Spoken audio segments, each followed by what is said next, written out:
Pyramids یا اہراموں کا نام سنتے ہی ہمارے دماغ کے اندر سب سے پہلے اہرام مصر کا نام آتا ہے، جنہیں آج سے تقریباً 2500 سے 300 قبل مسیح کے اندر بنایا گیا۔ مصر میں غزہ کے مقام پر سب سے بڑے 3 اہرام خوفو، خافرا اور مینکاور دنیا کے عجائبات میں سے پہلے نمبر پر ہیں۔ ان میں سے سب سے بڑے اہرام کا نام ہے خوفو یا چوپس، جو کہ 13 ایکڑ رقبے پر پھیلا ہوا ہے، یعنی یہ آج کے دور کے 16 فٹ بال کے گراؤنڈ جتنا بڑا ہے۔ یہ جب بنایا گیا تو اس وقت اس کی ہائٹ 428 فٹ تھی، جو کہ ایک منزل گرنے سے اب اندازاً تقریباً 450 فٹ رہ گئی ہے۔ اس کی تعمیر میں 2,50,000 چونے کے پتھر کے بلاک استعمال کیے گئے، جن میں سے ہر ایک پتھر کا وزن 2.5 ٹن سے لے کر 300 ٹن تک جا پہنچتا ہے۔ اگر خوفو کے اہرام کو 30 سینٹی میٹر کی چوڑائی کے اندر کاٹا جائے تو پورے فرانس ملک کے چاروں طرف 1 میٹر اونچی دیوار بنائی جا سکتی ہے۔ خوفو کا اہرام 20 سال کے قلیل عرصے کے اندر تیار ہوا اور اس کی تعمیر میں استعمال ہونے والے پتھروں کو اہرام سے 800 کلومیٹر دور موجود شہر اسوان سے لایا جاتا، اور آج کے دور کے اندر ہماری جدید ترین مشینری بھی ان بھاری ترین پتھروں کو اٹھا کر ان سے کسی اہرام جیسے سٹرکچر کو نہیں بنا سکتی۔ ایون کہ ہمارے ہیلی کاپٹر بھی اس قابل نہیں ہے کہ 300 ٹن وزنی پتھر کو اٹھا سکیں۔ ان اہراموں کی بناوٹ کے اندر میتھمیٹکس کے اصولوں کو دیکھ کر جدید سائنس بھی حیران اور پریشان رہ جاتی ہے۔ آج کے جدید ترین سپر کمپیوٹر کو جب اہرام کا ڈیزائن تیار کرنے کا کہا گیا تو اہرام کا ڈیزائن اور اس میں استعمال کیے گئے میتھمیٹکس کے اصول اتنے زیادہ مشکل تھے کہ سپر کمپیوٹر کو صرف اس کا ڈیزائن تیار کرتے ہوئے 1000 گھنٹے لگے۔ سینکڑوں ٹن وزنی پتھر کو اس مہارت سے ایک دوسرے کے اوپر رکھا گیا ہے کہ ان کا درمیانی فاصلہ 1 انچ کے 50ویں حصے کے برابر ہے۔ تصور کریں کہ سینکڑوں ٹن وزنی پتھر اور ان کے جوڑوں کے درمیان اتنا فاصلہ بھی نہیں ہے کہ ایک سوئی تک اندر جا سکے۔ ان اہراموں کی بنیادیں تو چکور ہیں، لیکن ان کے پہلو تکون کی طرح بنے ہوئے ہیں۔ یہ تکونے اوپر جا کر ایک نقطے کے اندر مل جاتی ہیں اور اس کا ہر ایک زاویہ بالکل سیدھ کے اندر موجود ہے، اور ان اہراموں کی سب سے خاص بات یہ ہے کہ ان کے اندر کا ٹیمپریچر بالکل کانسٹنٹ رہتا ہے، یعنی کہ 20 ڈگری سیلسیس۔ باہر چاہے آندھی ہو، بارش ہو، گرمی ہو، سردی ہو، اندر کا موسم بالکل کانسٹنٹ رہتا ہے یا بالکل ایک جیسا رہتا ہے، یعنی کہ 20 ڈگری سیلسیس۔ 3800 سال تک خوفو اہرام کے سر پر دنیا کی سب سے بلند ترین عمارت کا تاج رہا۔ تو پھر سوال یہ ہے کہ آج سے ہزاروں سال پہلے جب ایسی کسی مشینری یا ٹیکنالوجی کا نام و نشان نہیں تھا، ان پیرامڈس کو کس نے اور کیوں بنایا؟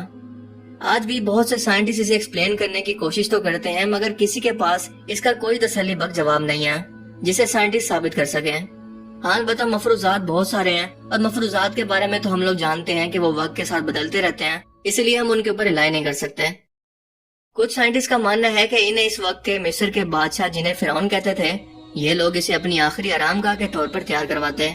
کیونکہ ان کے ہاں اس وقت یہ رسم تھی کہ مرنے والے فرعون کے ساتھ اس کے خزانے، کھانا پینا، ملازم اور بیویوں کو بھی دفنا کر اس کے ساتھ رکھا جاتا، کیونکہ ان لوگوں کا ماننا تھا کہ وہ مرنے کے بعد ایک بار پھر سے بیدار ہوں گے اور انہیں ان سب چیزوں کی اس وقت بھی ضرورت پڑے گی۔ جبکہ کچھ سائنٹسٹ انہیں ایلین سے جوڑتے ہیں جو کسی زمانے کے اندر اس زمین پر اترے اور ان سٹرکچر کو اپنی ٹیکنالوجی اور طاقت کی نشانی کے طور پر زمین پر چھوڑ گئے۔ لیکن آج بھی یہ ایک پہیلی ہے اور دنیا کے 7 عجوبوں میں سے ایک ہے۔ حیرت کی بات تو یہ ہے کہ اہرام مصر صرف مصر کے اندر موجود نہیں ہے جیسا کہ عام طور پر لوگوں کو لگتا ہے، بلکہ یہ اہرام پوری دنیا کے اندر پھیلے ہوئے ہیں۔ جی ہاں، آپ نے صحیح سنا، یہ چین سے لے کر شمالی امریکہ تک اور حتیٰ کہ سمندروں کے اندر بھی کئی عمارتیں اہراموں کی شکل کے اندر ملی ہیں۔ مصر میں 100 کے قریب اہرام موجود ہیں، مگر اس سے ڈبل سوڈان کے اہرام ہیں۔ اس کے علاوہ 30 کے قریب میکسیکو ملک کے اندر بھی موجود ہیں، جن کی شیپ کے اندر تھوڑا بہت فرق تو ہے، لیکن ان سب کا بنیادی سٹرکچر بالکل ایک جیسا ہی ہے۔ امام احمد رضا خان بریلوی اس بارے میں اپنی تحقیق کرتے ہوئے لکھتے ہیں کہ یہ اہرام طوفان نوح کے وقت بھی موجود تھے، اور انہیں انسانوں نے نہیں بلکہ جنات نے بنایا۔ جی ہاں، آپ نے صحیح سنا، بالکل ایسے ہی جیسے حضرت سلیمان علیہ السلام نے جنات سے ہیکل سلیمانی کی تعمیر کروائی، اور کہا جاتا ہے کہ اہرام مصر کی تعمیر حضرت آدم علیہ السلام کے دنیا پر آنے سے بھی تقریباً 14,000 سال پہلے زمین پر بسنے والی ایک مخلوق کے ہاتھوں ہوئی، یعنی کہ جنات سے، کیونکہ اس وقت دنیا پر صرف جنات بستے تھے، جس کا حوالہ ہمیں قرآن پاک کی سورہ البقرہ سے بھی ملتا ہے کہ جب حضرت آدم علیہ السلام کو تخلیق کیا گیا تو فرشتوں نے سوال کیا کہ اے اللہ، کیا آپ زمین پر پھر سے ایک ایسی مخلوق کو بنانے والے ہیں جو پھر سے فتنہ اور فساد مبتلا کرے گی؟ یعنی کہ انسانوں کے بننے سے پہلے یہاں پر جنات آباد تھے۔ حضرت نوح علیہ السلام کی امت پر جس روز سمندری پانی کا طوفان نازل ہوا، اس دن رجب کی پہلی تاریخ تھی، اور اس طوفان کے اندر شدید بارش بھی ہو رہی تھی، زمین سے بھی پانی ابل رہا تھا۔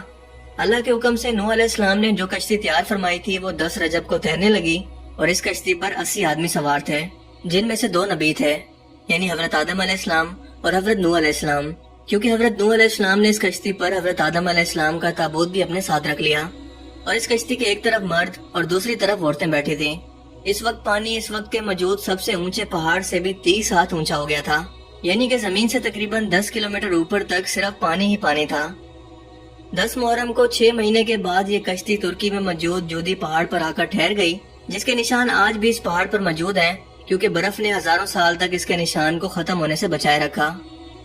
سب لوگ پہاڑ سے اترے اور جو پہلا شہر بسایا گیا اس کا نام تھا سوق السمانین۔ یہ بستی جبل ناوند کے قریب عراق کے شہر موصل میں واقع ہے، اور اس طوفان کے اندر ایسی اونچی عمارتیں جو کہ گنبد اور مینار کی طرح دکھتی تھیں باقی رہ گئی تھیں، جنہیں کچھ نقصان نہیں پہنچا۔ اس وقت پورے روئے زمین پر سوائے ان عمارتوں کے کوئی بھی عمارت صحیح سلامت موجود نہیں تھی،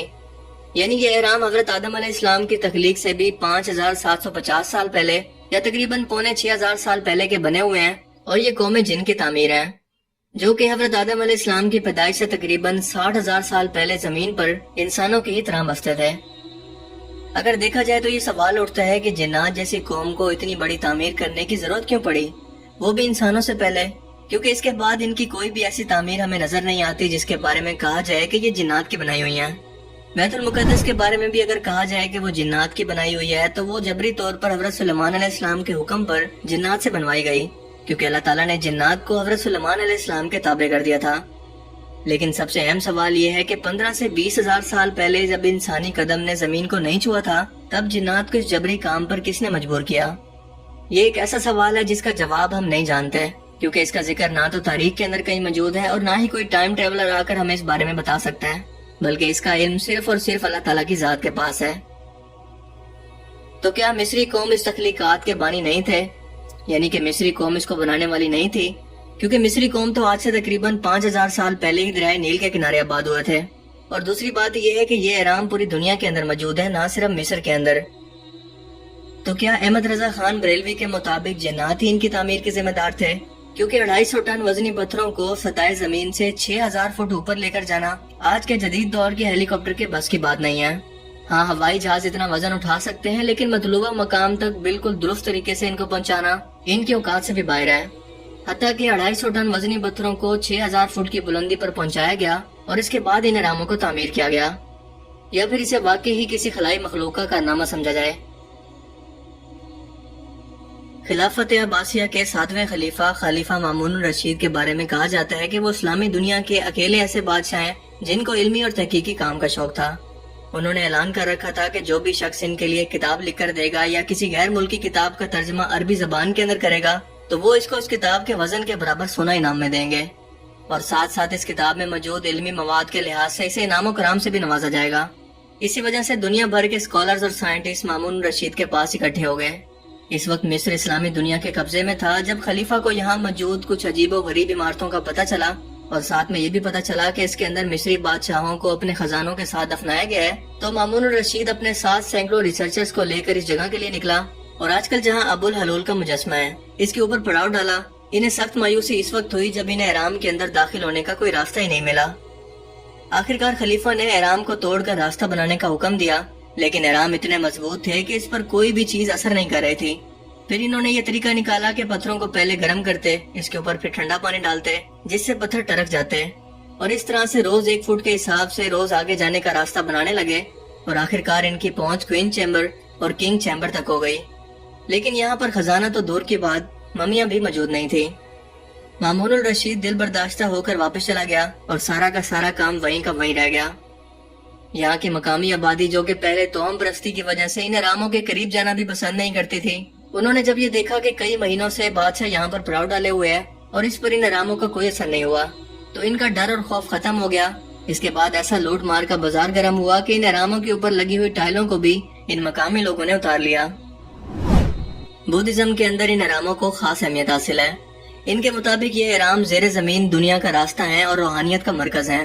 جبکہ دنیا میں جب کوئی بڑی مصیبت آتی ہے تو ان کے روحانی پیشوا نیچے چلے جاتے ہیں، اور یہی جگہ ان کے روحانی پیشوا کے نیچے جانے کا راستہ ہے،